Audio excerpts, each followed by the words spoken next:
Amén. Muy buenas tardes. Un gusto de saludarle a todos. Feliz sábado. Dios me los bendiga. Gracias porque están con nosotros en esta hora y nos da la oportunidad de poder conectarnos unos a otros, pero sobre todo conectarnos con el Creador. Así es que bienvenidos a nuestra transmisión de culto de consagración. Yo quiero enviar un saludo para nuestra hermana Isabel, no sé pronunciar su apellido, es desde Perú, así es que le mando un saludo muy especial a nuestra hermana desde Perú. También un saludo muy especial para nuestra hermana que está aquí conectada con nosotros desde Villahermosa, nuestra hermana Elsa Ascona. Gracias, hermana, por estar con nosotros. Bienvenida a nuestra transmisión. Y tenemos varios aquí que están conectados con nosotros esta noche. Y conforme vayamos avanzando, vamos a darle la oportunidad de poder saludarlos. También tenemos aquí a Edna Barrero, a Israel Asensio, que también están siguiendo nuestra transmisión y algunos otros más que vamos a ir dando sus nombres conforme vayan apareciendo. Ya tenemos con nosotros al doctor Abimael Lozano. Tuve la oportunidad de estudiar con él en Montemorelos y fue grato poder estudiar la licenciatura. Él ahora tiene su doctorado y él ahora dirige lo que son las misiones allí en la Universidad de Montemorelos y es un privilegio poder tenerlo esta noche con nosotros. Vamos a iniciar nuestra transmisión y vamos a, la predicación, y antes de eso vamos a darle la bienvenida al pastor. Buenas noches, pastor. Gracias por estar con nosotros. Es un privilegio enorme poder recibirle en nuestro canal y poder compartir la palabra de nuestro Dios. Vamos a tener la oportunidad de hacer la oración para dar inicio entonces a nuestro culto de esta noche. Así que los invito allí donde están para que inclinen su rostro y juntos oremos a nuestro Dios. Querido Padre Celestial, bendito y alabado sea tu nombre. En esta hora, Señor, te invocamos porque deseamos tu bendición para esta transmisión, para este mensaje que hoy hemos de escuchar. Sin duda alguna, Señor, es tu palabra y hemos de escuchar tu voz. Usa, por favor, Señor, a tu siervo, el doctor Abimael, para que él, a través de sus labios, podamos escuchar el mensaje que tienes para nuestras vidas. Permite que ese mensaje alcance nuestros corazones y tengamos, Señor, la disposición de aceptar la invitación para prepararnos para tu pronta venida. Gracias, Señor. En tus manos quedamos. Bendice a cada uno de los que están conectados y los que se han de conectar. Lo pedimos en el nombre de Jesús. Amén. Amén. Muy bien, vamos a darle entonces el tiempo al doctor. Buenas tardes, pastor. Feliz sábado. Un abrazo. Buenas noches, mi querido amigo Nolasco. Quiero felicitar al ministerio del pastor. Últimamente ha estado más en mi radar. He estado prestando más atención y he visto su pasión por pastorear a través de la red. He visto su pasión a través de actividades de evangelismo. Pastor, quiero felicitarte. Y también por este ministerio, y quiero extender un saludo muy cordial a todos los seguidores de este canal, que me doy cuenta que desde Perú incluso te están escuchando, pastor. Sí, hay hermanos desde Perú, desde Colombia que están con nosotros, Salvador, Honduras, y tenemos dos hermanas que están desde Estados Unidos, desde del sur de Texas, que están con nosotros. Fantástico. Pues reciban un cordial saludo desde la Universidad de Montemorelos. Aprovecho para por allí hacerle promoción a un evento que en los próximos días vamos a tener. Usted puede encontrar información en la página de la Universidad de Montemorelos. Solamente en el Google búsquenos. Vamos a tener una conferencia bíblica sobre la identidad adventista. Y vamos a tener a los teólogos más importantes de la iglesia, 12 de ellos, a los más importantes de la iglesia. Ustedes saben que en este mundo globalizado, cada vez la identidad adventista sufre debido a distintas circunstancias y entonces la caracterización del remanente adventista pues muchas veces se ve amenazada con tantas cosas en el mundo. Pero este evento es un evento muy especial. Quiero invitarlos a asistir si pueden venir, si no, también a través de nuestros canales de la Universidad de Montemorelos podrán seguirnos. Pues esta noche, pastor, quiero hablar sobre un dicho de Jesús. Y si me permites, voy a compartir la pantalla, a ver si tengo ya los privilegios. Todavía no tengo los privilegios para compartir pantalla. ¿Podemos ahora? Ahora sí. Sí. Entonces, aquí está. Muy bien. Quiero iniciar esta noche preguntándoles, allí donde están y lo pueden escribir su respuesta en el chat, ¿qué imágenes vienen a su mente cuando piensan ustedes o escuchan hablar del diluvio? Pues seguramente las imágenes que vemos cuando los que nacimos en la iglesia, ¿no? Vimos esta imagen de niños, ¿no? Vemos a un Noé divertido con sus animalitos en el arca, e incluso cuando yo era niño, yo recuerdo que aprendí un cantito que hablaba justamente de esto y dice así, si lo saben por allí, ¿se acuerdan? Dice así: en el arca de Noé todos caben, todos caben. En el arca de Noé todos caben y tú también. Y entonces le preguntamos a los niños a través del canto cómo hace el gato, cómo hace el gallo y así. Yo cuando era niño y cuando también mis hijos eran pequeños cantaba este cantito con ellos. Y parecería una historia de ensueño, una historia de caricaturas. Sin embargo, las Sagradas Escrituras, de alguna manera, desde el Génesis hasta el Nuevo Testamento, hacen patente que el relato del Génesis es un relato con todas sus narrativas, desde la creación hasta pasando por el diluvio, Babel y otros grandes acontecimientos en la historia de la salvación. Vemos que el diluvio fue un relato literal y confiable, al punto que en su sermón escatológico, poco antes de que Jesús muriese, Jesús predicó un sermón sobre el tiempo del fin, y en ese sermón una de las cosas que dijo fue: mas como en los días de Noé, así será la venida del Hijo del Hombre. Y eso lo hallamos nosotros en el libro de San Mateo, en el capítulo 24, versículos 34, versículo 37. Así que, de alguna manera, Jesús nos está invitando con sus palabras a escudriñar los días de Noé para saber cómo serán los días de la venida del Hijo del Hombre. Parece ser que, según Jesús, las condiciones imperantes en los tiempos de la civilización prediluviana de los días de Noé se van a repetir en los días previos de la segunda venida. Por lo que era indispensable que esa generación de aquel tiempo muriera para que nosotros quedáramos advertidos de la ira venidera de Dios. Poco tiempo después de que Dios creara a los seres humanos en la tierra, rápidamente sabemos por el relato del libro de Génesis que la humanidad se rebeló contra Dios muy pronto. Incluso es increíble, tan solo con los primeros habitantes, comenzando con Caín. Y rápidamente se propagó entre los descendientes de Adán la rebelión contra Dios, negándose a hacer la voluntad de Dios y volviéndose progresivamente hostiles y corruptos en la tierra que Dios les había dado para habitar.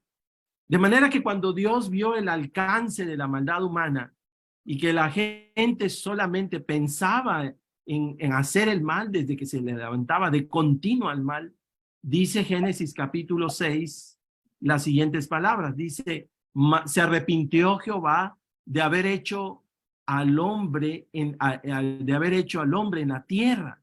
Y luego yo subrayo las siguientes palabras. Dice: y le dolió en su corazón. Qué tremenda declaración. Y dijo Jehová como consecuencia: raeré de sobre la faz de la tierra a los hombres que he creado, desde el hombre hasta la bestia, y hasta el reptil y las aves del cielo. A Dios le dolió, por lo tanto vemos tanto cuán lejos llegó el hombre a encontrarse del propósito por el cual él lo había creado, que tomó por amor a la misma humanidad la decisión de erradicarla de sobre la faz de la tierra. Así que lo que vamos a hacer en esta noche, a invitación de Jesús, como en los días de Noé, porque es un desafío estudiar los días de Noé, pues vamos a hacer una lectura de lo que los profetas bíblicos y la inspiración actual dicen acerca de los días de Noé. Nosotros tenemos suficiente información Así que vamos a mirar las declaraciones bíblicas y vamos a también ampliar un poquito nuestro conocimiento de lo que sabemos gracias a la inspiración actual que nosotros recibimos a través del ministerio de la hermana White. Así que vamos a comenzar. El primer texto al cual quiero llamarles la atención es en Génesis 5:3. Y dice, y engendró, refiriéndose a Adán, un hijo a su semejanza, conforme a su imagen.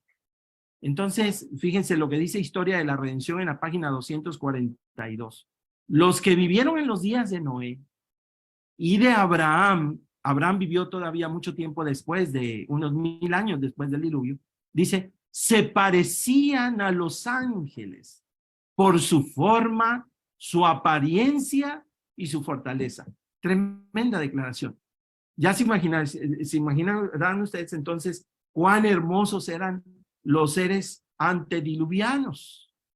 Ahora, en Patriarcas y Profetas, en la página 69, encontramos esta otra declaración. Dice, el linaje humano aún conservaba mucho de su vigor original. Solo pocas generaciones habían pasado desde que Adán había tenido acceso al árbol, que había de prolongar la vida, y la unidad de la existencia del hombre era todavía el siglo. Tremendo. Entonces no se preguntaban, oye, ¿cuántos años tienen? Sino decían, oye, ¿cuántos siglos tienes? No, pues tengo 3. No, pues estás muy jovencito. Tengo 5 siglos. No, estás a mitad de vida. Tengo 7 siglos. Bueno, ya estás en la etapa madura. Tengo 9 siglos. Pues bueno, ya estás envejeciendo. Tremendo, ¿no? El vigor que tenían aquellos seres.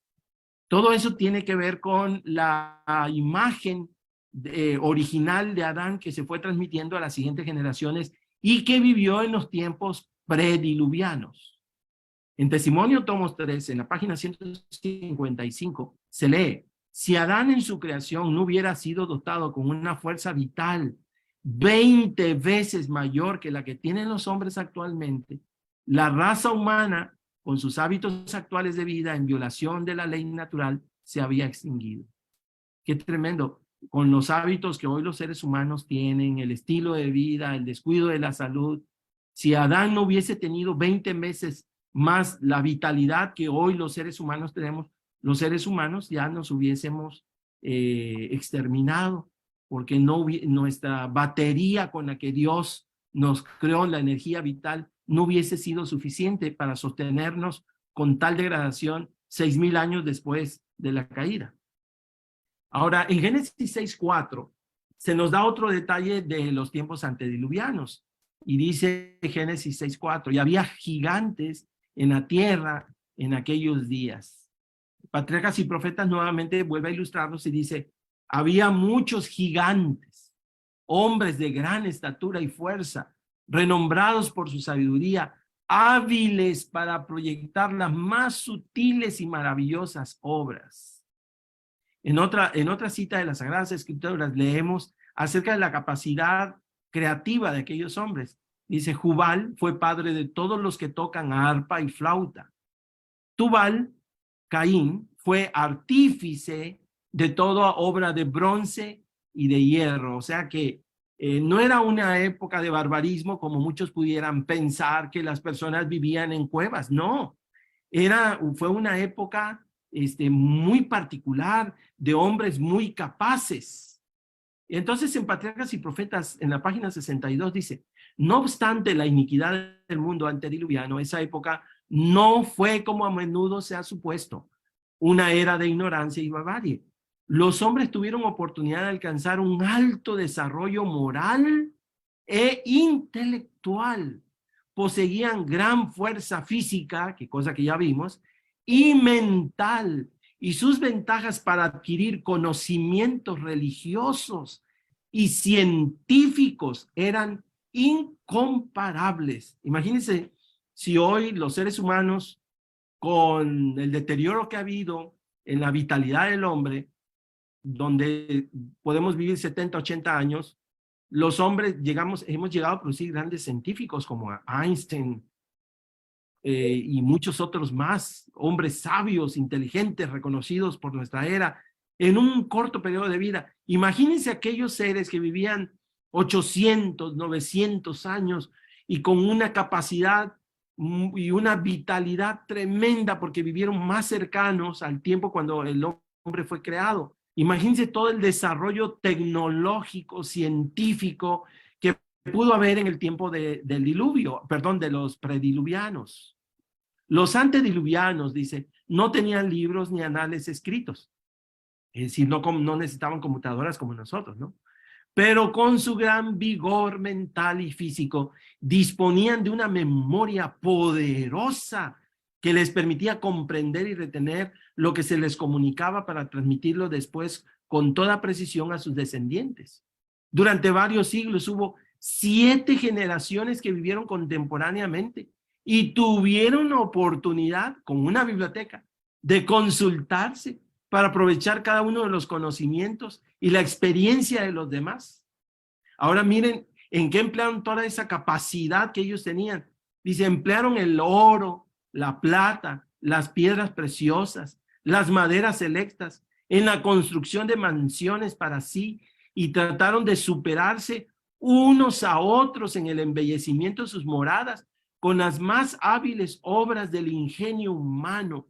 Imagínense, algunos aquí en esta época contemporánea, algunos les cuesta, bueno, algunos tienen dinero, compran una casa, ¿no? De un día para otro, pero otros es un proyecto de toda una vida, y toda la vida se la pasan embelleciendo y embelleciendo su casa, y al final, después de 10, 20 años, finalmente tienen la casa de sus ensueños. Pues imagínense aquellos hombres que tenían 9 siglos para vivir y para embellecer sus casas, sus moradas, y dice la última parte, con las más hábiles obras del ingenio humano.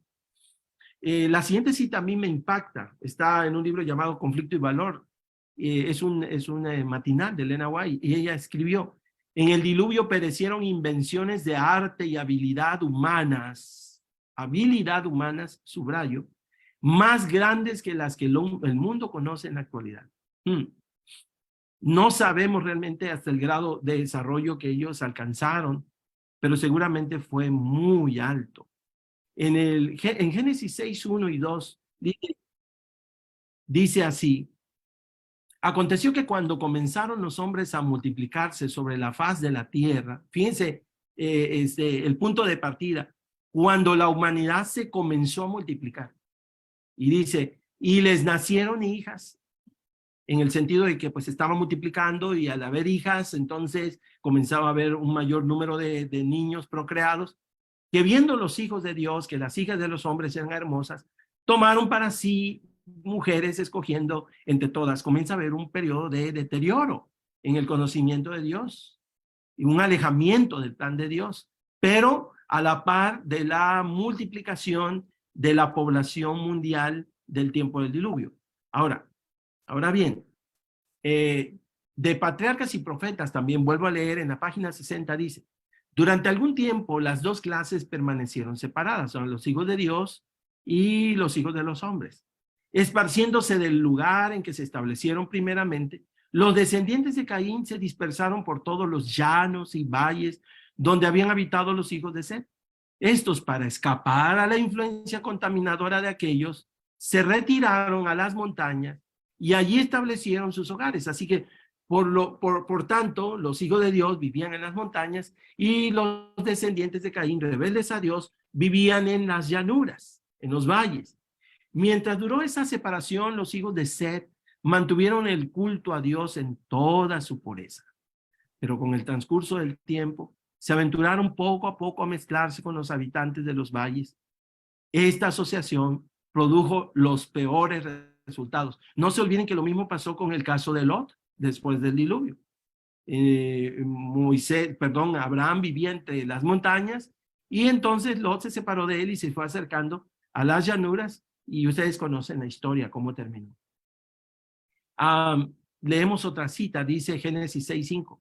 Vio Jehová que la maldad de los hombres era mucha en la tierra, y que todo designio de los pensamientos del corazón de ellos, y subrayo, miren qué impactante, era de continuo solamente al mal. O sea, desde que se levantaban era pensar cómo iban a practicar sus asuntos licenciosos.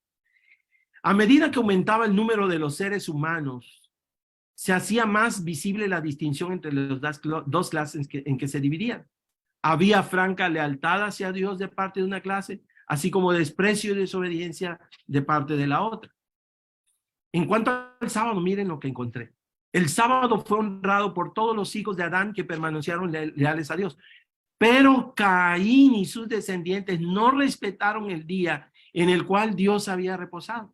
Eligieron su propio tiempo para el trabajo y el descanso sin tomar en cuenta el mandamiento expreso de Jehová. Ahora bien, recuerden que el punto de partida de nuestro estudio de esta noche fue la declaración de Jesús que dijo, y como en los días de Noé, así será la venida en los días de la venida del Hijo del Hombre. Así que noten ustedes que circunstancias muy similares existen hoy. En Conflicto y Valor del 27 de enero leemos, había muchos gigantes, hombres de gran estatura y fuerza, renombrados por su sabiduría, hábiles para proyectar las más sutiles y maravillosas obras. Una idea que ya leímos antes. Pero la culpa en que incurrieron al dar rienda suelta a la iniquidad fue proporcional a su pericia y habilidad mentales.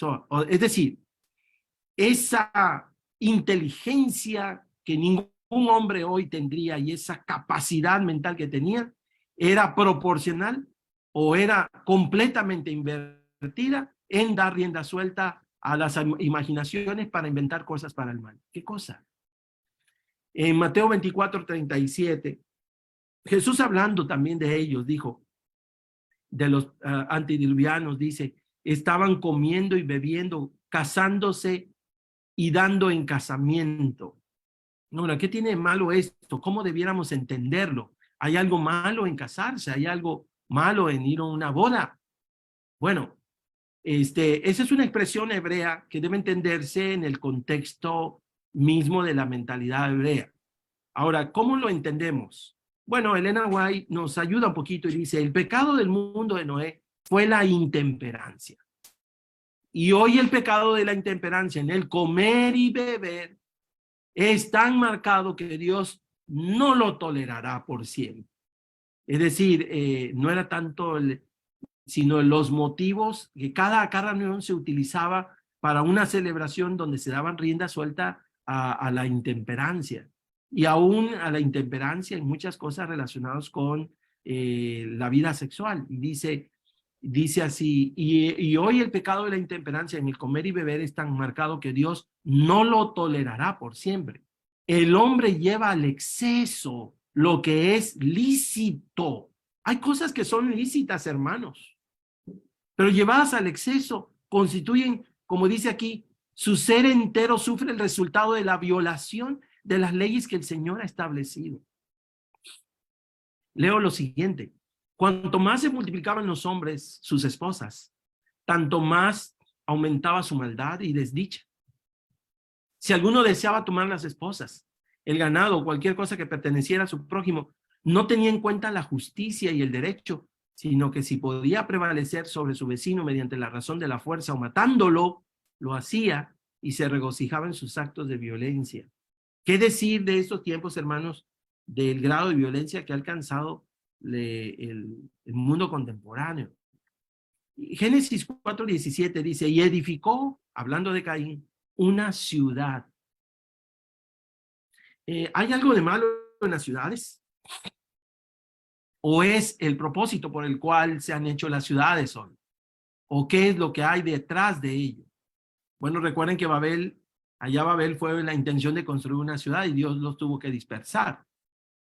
Pero vamos a leer esta otra declaración en Mensajes Selectos 408, tomo 2. Satanás tiene el propósito de atraer a las ciudades a los hombres y las mujeres. Miren con qué propósito. Con el fin de lograrlo, inventa toda clase de novedades y diversiones. Ahí está el problema. Y las ciudades del mundo están llegando a ser hoy como las ciudades, y es en plural, había muchas ciudades en el tiempo antediluviano, que existían antes del diluvio. Así que es muy interesante también notar que la primera ciudad fue fundada por Caín, el primer asesino, que la edificó en abierto desafío a la orden divina de que fuera errante. ¿Se acuerdan ustedes cuando Dios tuvo una conversación con Caín y le dijo que sería errante? Y en abierto desafío a Dios, él decidió fundar una ciudad. Génesis 6, 11 y 12 dice, se corrompió la tierra delante de Dios y la tierra estaba llena de violencia y Dios miró la tierra y he aquí que estaba corrompida porque toda carne había corrompido su camino sobre la tierra. Entonces, comentando esto, en el Spiritual Gift, tomo 3 páginas 64, leemos, les complacía destruir las vidas de los animales. Interesante. Los usaban para alimento y esto aumentaba su ferocidad y violencia y les hacía mirar la sangre de los seres humanos con indiferencia sorprendente. No me voy a meter a hablar sobre esto, pero hay estudios que hablan acerca de esto. Hay movimientos que están contra la matanza de miles de animales diarios, cuando Dios nos encomendó cuidarlos. Perdón, Dios nos encomendó la mayordomía de la naturaleza. Patriarcas y Profetas en la página 71 dice, gozaban matando los animales. Y el consumo de la carne como alimento los volvía, ya había consumo de carne hasta antes del diluvio, miren. Y si ustedes recordarán, fue después de Noé, del diluvio, perdón, que Dios consintió al hombre, consintió con el hombre en que comience carne, pero de animales solamente limpios. Pero ya antes, evidentemente los descendientes de Adán, fieles a Dios, de Set, no lo comían, no lo consumían, pero los descendientes de Caín sí lo hacían. Y el consumo de la carne, dice, como alimento los volvía aún más crueles y sedientos de sangre, hasta que llegaron a considerar la vida humana con sorprendente indiferencia. Establece una relación entre ambas cosas. Génesis 6:13 dice, dijo pues Dios a Noé, he decidido el fin de todo ser, porque la tierra está llena de violencia a causa de ellos, y he aquí yo los destruiré con la tierra. La violencia fue el detonante de la decisión de Dios, el desprecio de la santidad de la vida, tanto de seres humanos como de animales. 120 años antes del diluvio, leemos en Patriarcas y Profetas, página 71, el Señor mediante un santo ángel comunicó a Noé su propósito y le ordenó que construyese un arca. Mientras la construía, había de predicar que Dios iba a traer sobre la tierra un diluvio para destruir a los impíos. Los que creyesen en el mensaje y se preparasen para ese acontecimiento mediante el arrepentimiento y la reforma, obtendrían perdón y serían salvos. Enoc había repetido a sus hijos lo que Dios le había manifestado tocante al diluvio. Y Matusalén y sus hijos alcanzaron a ir las prédicas de Noé, le ayudaron en la construcción del arca. Recuerden que para el tiempo del diluvio, 7 distintas generaciones se conocieron. Matusalén, el abuelo de Noé, vivió hasta el mismo año cuando ocurrió el diluvio.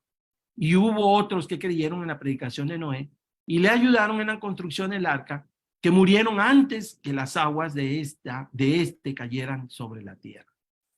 Ahora voy a hacer un paréntesis para decir que según los estudiosos como Ussher, han llegado a la conclusión, basado en estudios de Génesis capítulo 5, y usted puede hacerlo tal vez en un ejercicio, si le gustan las matemáticas, han llegado a la conclusión que de la caída hasta el diluvio hubieron 1657 años.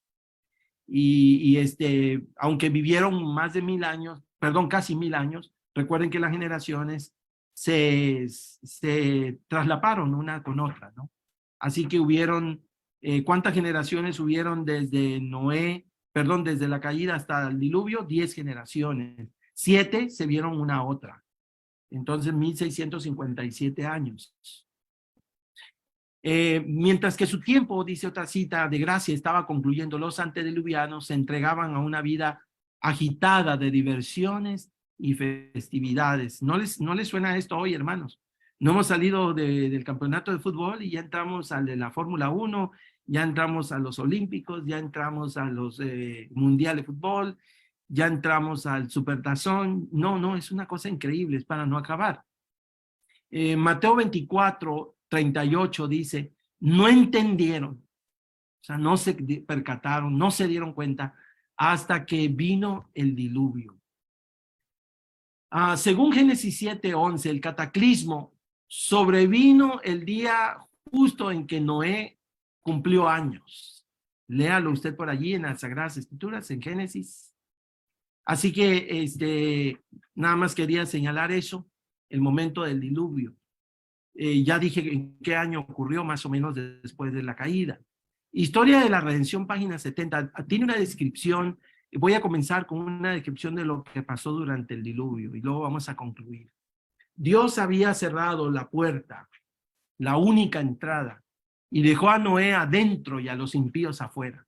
Solo él podía abrir la puerta. El temor y el arrepentimiento de esta gente se produjo demasiado tarde.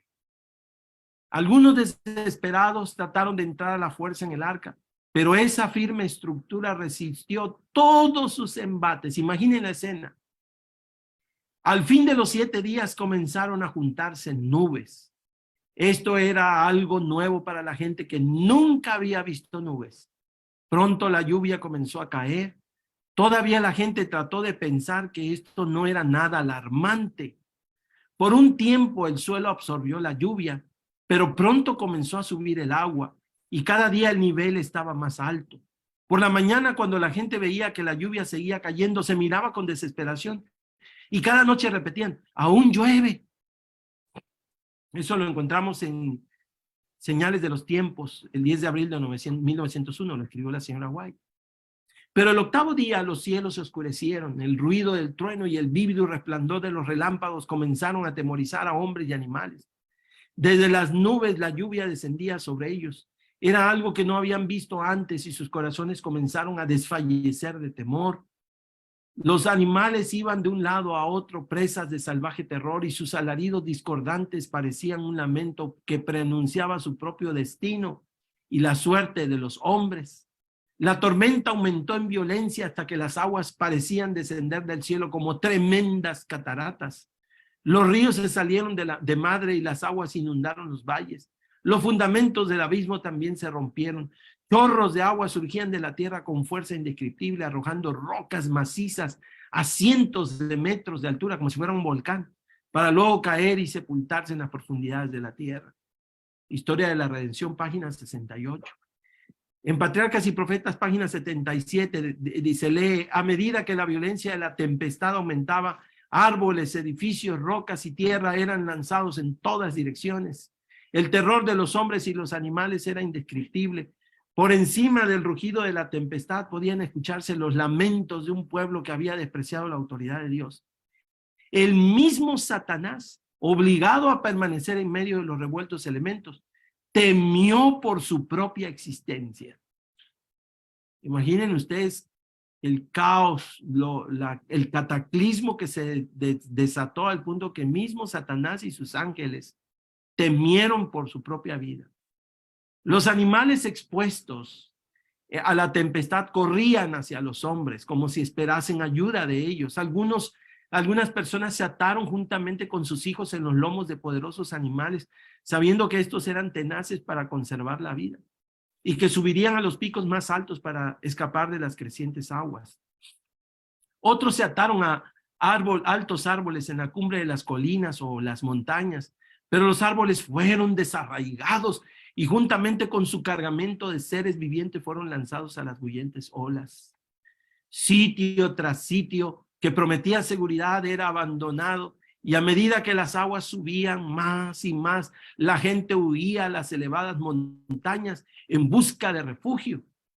En muchos lugares podía verse a hombres y animales que luchaban por asentar pie en un mismo sitio, hasta que al fin unos y otros eran barridos por la furia de los elementos.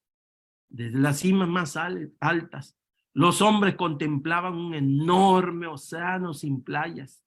Las aguas vengadoras barrieron el último refugio, y los que habían despreciado a Dios perecieron finalmente en las oscuras profundidades. Y así, hermanos, fue el fin de toda una generación que se rebeló contra Dios. Solo 8 sobrevivieron. Jesús, recuerden que las palabras de Jesús que motivaron nuestro estudio, motivan el estudio de esta noche, mas como en los días de Noé, así será la venida del Hijo del Hombre. A la luz de las advertencias de la palabra de Dios y de las condiciones actuales de nuestro mundo, queridos hermanos, yo puedo decir en esta noche, cualquier parecido con la realidad presente no es una coincidencia. No es una coincidencia. Y por eso en esta noche quiero darles una bienvenida. Quiero darles la bienvenida a los días de Noé.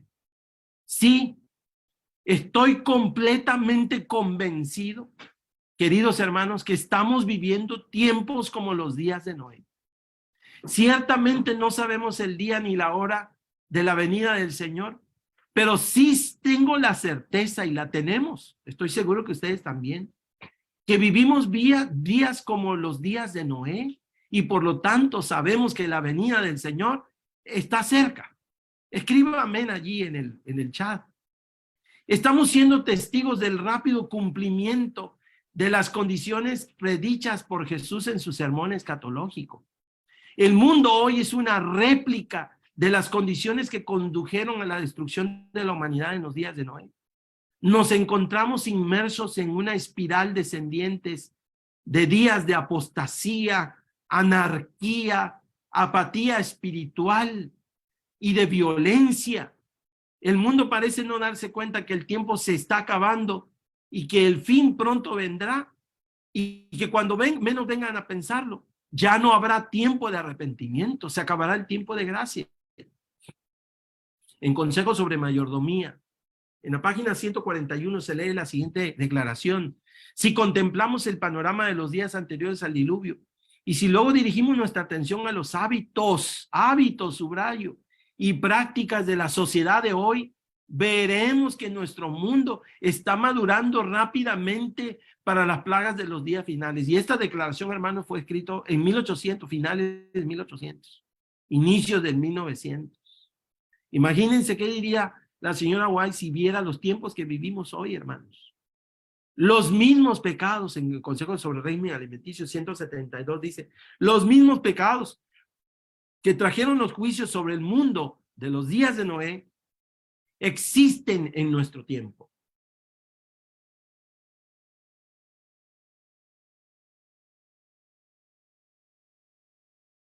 Perdonen. ¿Cuáles, quiero compartir con ustedes para ir concluyendo, algunos elementos en común con los tiempos de Noé? Número uno, hermanos, en el tiempo de Noé había un sistema global de comunicaciones. Era una sola raza, no había muchas razas como hay hoy, y había una sola lengua. Podríamos decir que vivían bajo un sistema global de comunicaciones. Era de globalización de las comunicaciones. Hoy vivimos una era de globalización de las comunicaciones. Radio, televisión, red global de transportación veloz. Hoy, en 12 horas, estamos del otro lado, en la India, volando. Nos parecería mucho tiempo, pero es muy rápido para los tiempos aquellos cuando pues todo era por barco o a pie. Hoy vivimos, podemos comunicarnos al instante con personas del otro lado del mundo a través de internet. Además, esta era de globalización, hermanos, ha incrementado exponencialmente el acceso a la información sobre la vida y cómo vivirla, de tal modo que paradójicamente argumenta y compite con la sabiduría divina. Hoy a través del teléfono podemos tener acceso a estilos de vida que no teníamos idea que existieran, o formas de vida, o incluso pecados que antes ni teníamos imaginación de ello. La internet y la tecnología también han creado nuevas alternativas para asuntos relacionados con la fuente de autoridad y especialmente con las verdades proclamadas de la Biblia.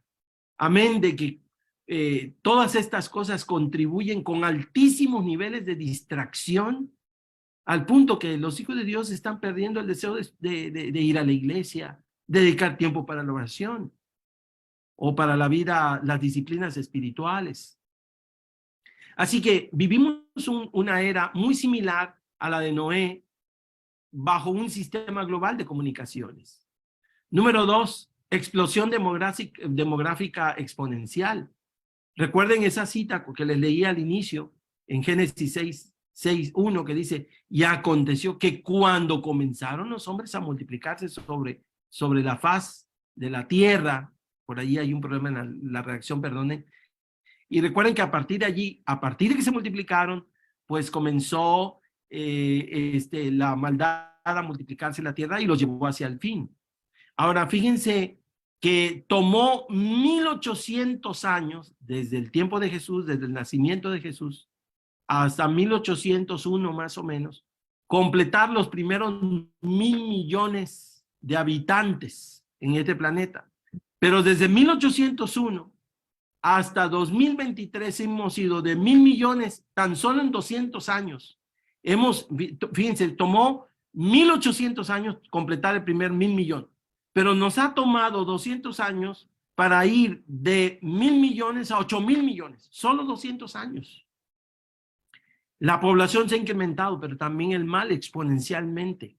Ahora, si alguien se pregunta cuántos eran en el tiempo del diluvio, los demógrafos cristianos han hecho estudios de Génesis 5 y han encontrado, los demógrafos cristianos han calculado la población antediluviana. No tenemos certeza, pero se puede calcular. Y si por aquí tenemos a alguien que está conectado y sabe de fórmulas de cálculo demográfico, podrá hacerlo basado en Génesis 5. Y han calculado la población mundial, los más conservadores, entre 6.200 millones, perdón, 6.800 millones de personas y 8.200 millones de personas. ¿Cuántos somos hoy nosotros en el planeta Tierra? Somos 8.000 millones. Recién en meses pasados completamos los 8.000 millones. Quiere decir, hermanos, que como en los días de Noé, también nosotros somos una población muy amplia. Elena de White comenta, solamente 8 almas, ella no dice cuántos, pero sí dice superlativos, dice, de la enorme población antediluviana, creyeron y obedecieron la palabra que Dios les habló por labios de Noé.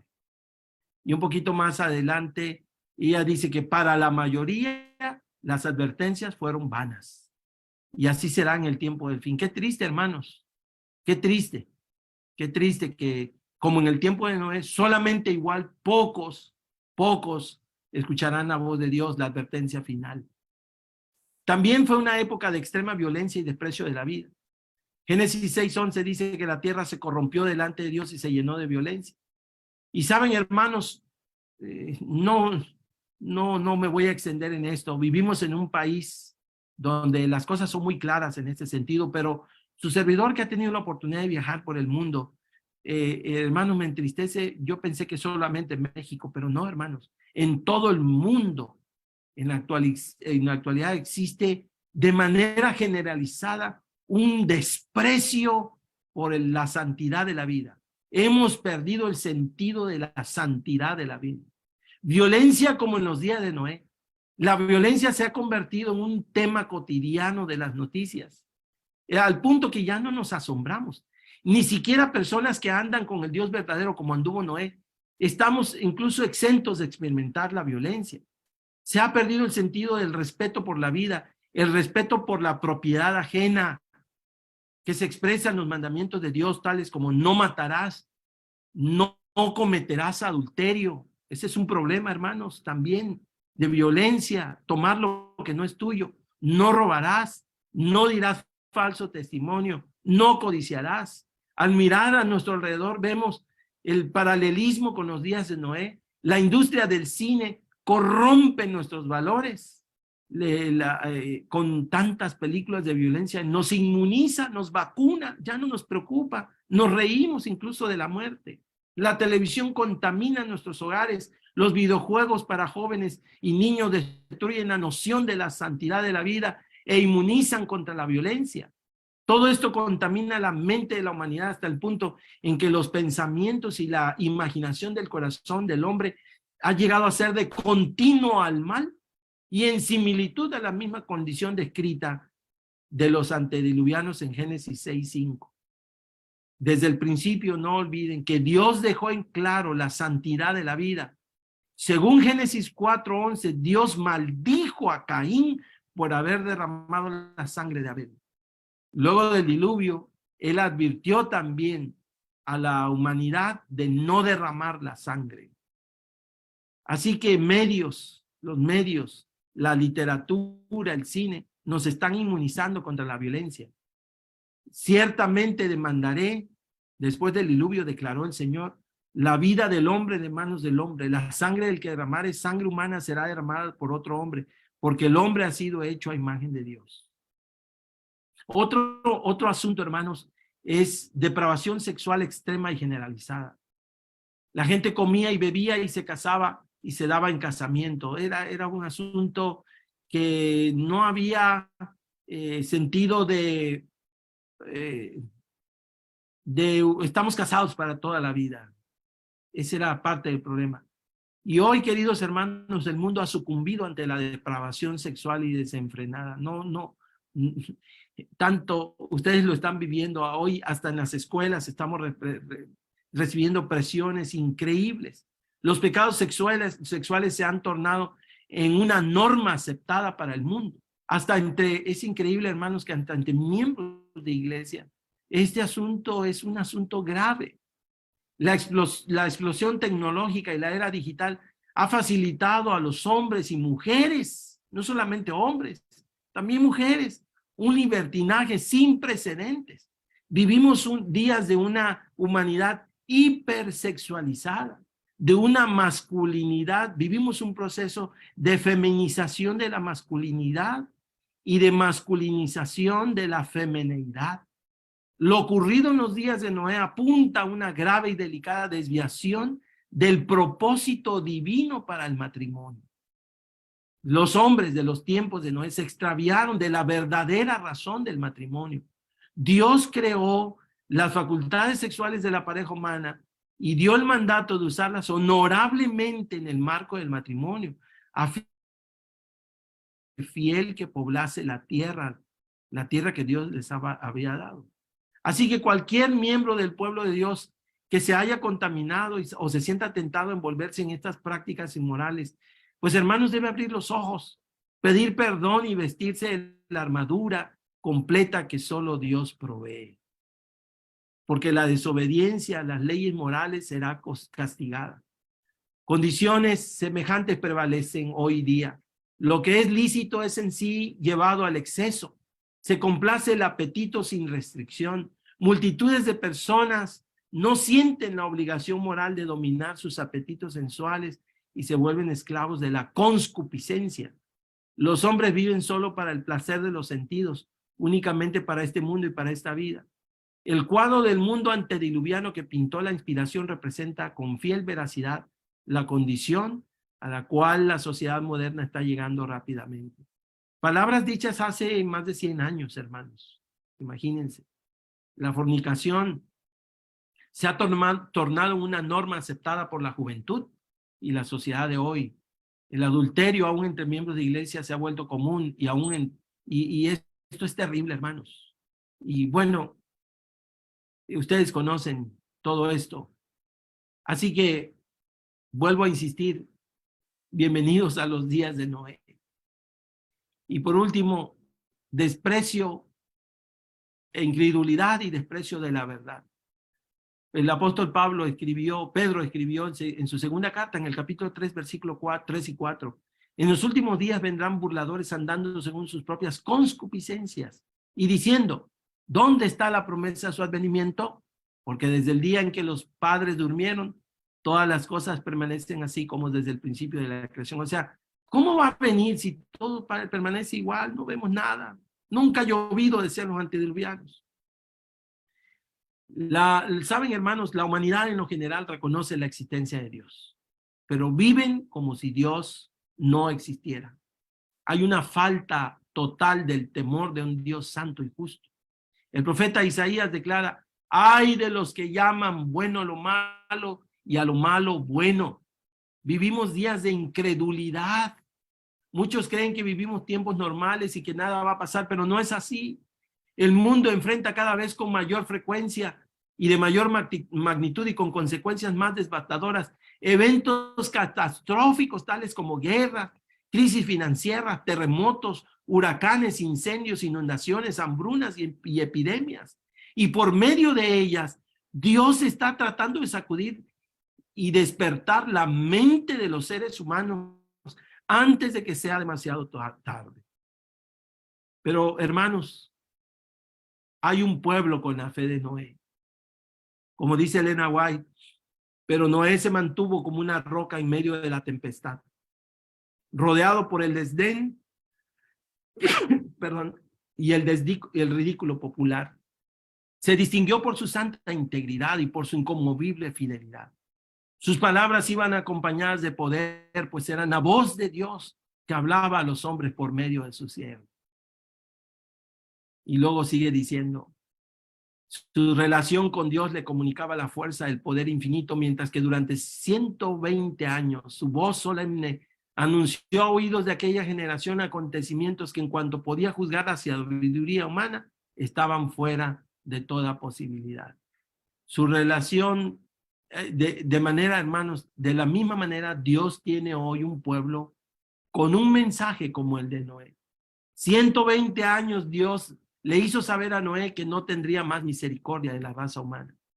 Y así como Dios envió a su siervo para dar al mundo aviso del diluvio que se acercaba, también, queridos hermanos, Dios ha llamado al remanente adventista para anunciar la venida del juicio final.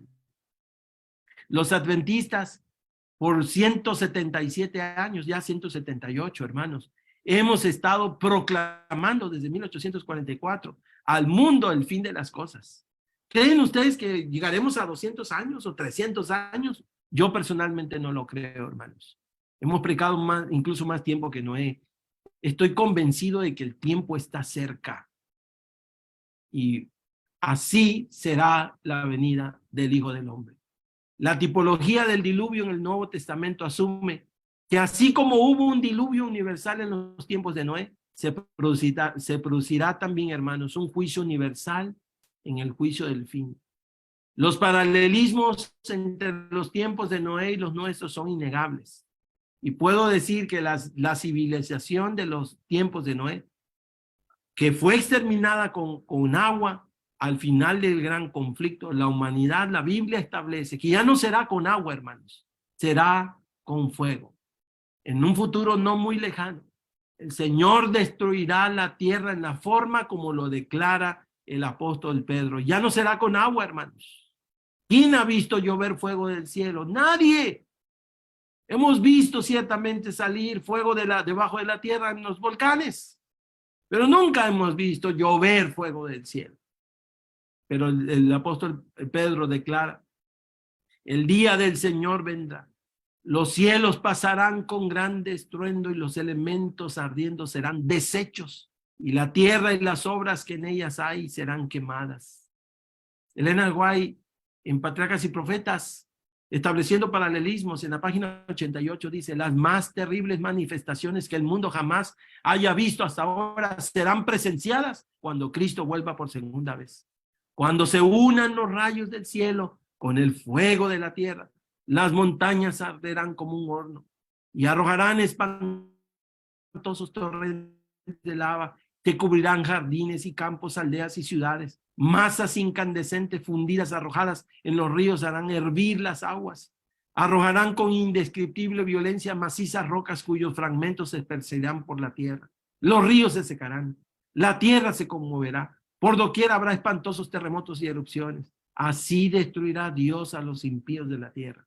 Pero los justos serán protegidos en medio de estas conmociones, como lo fue Noé en el arca. Yo digo amén. Yo digo, yo quiero estar entre los justos. Y yo digo, hermanos, querer ver lo que el apóstol Juan vio, ver la realidad, la realización. El apóstol escribió, vi un cielo nuevo y una tierra nueva, y enjugará Dios toda lágrima de los ojos de ellos, y ya no habrá más muerte, ni habrá más llanto, ni clamor, ni dolor, porque las primeras cosas pasaron. Queridos hermanos, no sabemos qué nos deparan los días por venir. Alegrías, tal vez penas, victorias o derrotas, pero sí sabemos que el Señor viene pronto y ha prometido estar con nosotros hasta el fin del mundo. Entonces, con este recordatorio, yo quiero invitarles en esta noche a confiar a Él nuestros caminos, sabiendo que Él cumplirá su voluntad perfecta en nuestra vida. La única esperanza para el futuro, queridos hermanos, no es un partido político, no es una nación, la única, ni es un pretendido redentor humano, no. La única esperanza para el futuro y para la solución de los problemas del mundo es la venida de Jesús. Él nos salvará y pronto llegará el día cuando, así como Noé salió del arca a un mundo nuevo, en el que la orografía, estructura climatológica y muchos otros factores habían cambiado radicalmente, así el pueblo de Dios se encontrará con cielos nuevos y tierra nueva, después que el mal haya sido extirpado con fuego, como lo dice la palabra de Dios. Así que oremos para que Dios atraiga nuestros corazones hacia las cosas espirituales y nos libere de la esclavitud, de la corrupción que nos sujeta al mundo. Oremos como pueblo de Dios para tener una genuina preocupación por nuestras familias, por nuestra iglesia y por un despertar espiritual en nuestro planeta. Que la deteriorada condición del mundo que nos rodea sea un llamado de atención para vivir vidas piadosas, justas, santas, colocando nuestras mentes y corazones en valores eternos. Esta noche, hermanos, concluyo invitándoles a vivir una vida como Noé y proclamando nuestra fe en un mundo nuevo, en la más bienaventurada esperanza que es la venida de Cristo. Maranata, y ustedes dicen, Cristo viene. Que el Señor les bendiga. Feliz sábado para todos.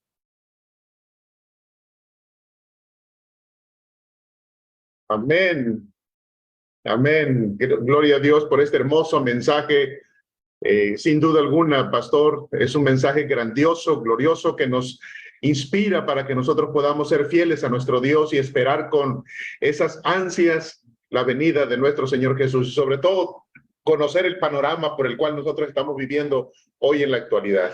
Voy a invitarle para que nos despida en oración, para que terminemos esta transmisión. Adelante. Oremos. Padre, en esta noche te damos gracias porque tu palabra segura nos ilumina para saber los tiempos que vivimos. Padre, en esta noche, así como dijimos al final de la reflexión, despiértanos y produce en nuestro corazón deseo, Señor, por las cosas espirituales. Sensibilízanos, Señor, hacia la pecaminosidad del pecado, pero danos una clara visión, Señor, de lo que es santo, de lo que es justo, de lo que es recto. Ayúdanos a desear la pureza para nuestra vida, pero también danos la pasión y el fuego de Noé para proclamar al mundo la esperanza de un mundo nuevo, la esperanza de un Salvador que es Jesús. Quiero pedirte, Señor, que vengas pronto a este mundo. Señor, ya no queremos vivir en este mundo triste, lleno de violencia, de maldad, sino queremos habitar en la tierra prometida. Señor, bendícenos con tu propósito, con el propósito que tienes al darnos la observancia del sábado. Y ayúdanos a mirar en los placeres de este día, en los placeres espirituales, en la comunión con los hermanos, un anticipo de lo que será la patria celestial. Te pedimos bendición en esta noche, en el nombre de Jesús. Amén. Amén. Pues feliz sábado, pastor. Muchísimas gracias. Dios me los bendiga. Bendiga a su familia, su ministerio. Y vamos a estar pendientes con esos seminarios que están próximos a venir ahí en la Universidad de Montemorelos. Para todos, hermanos, Dios les bendiga. Nos vemos la próxima semana, el miércoles, si Dios nos da vida para seguir con nuestras transmisiones. Dios sea con cada uno de ustedes.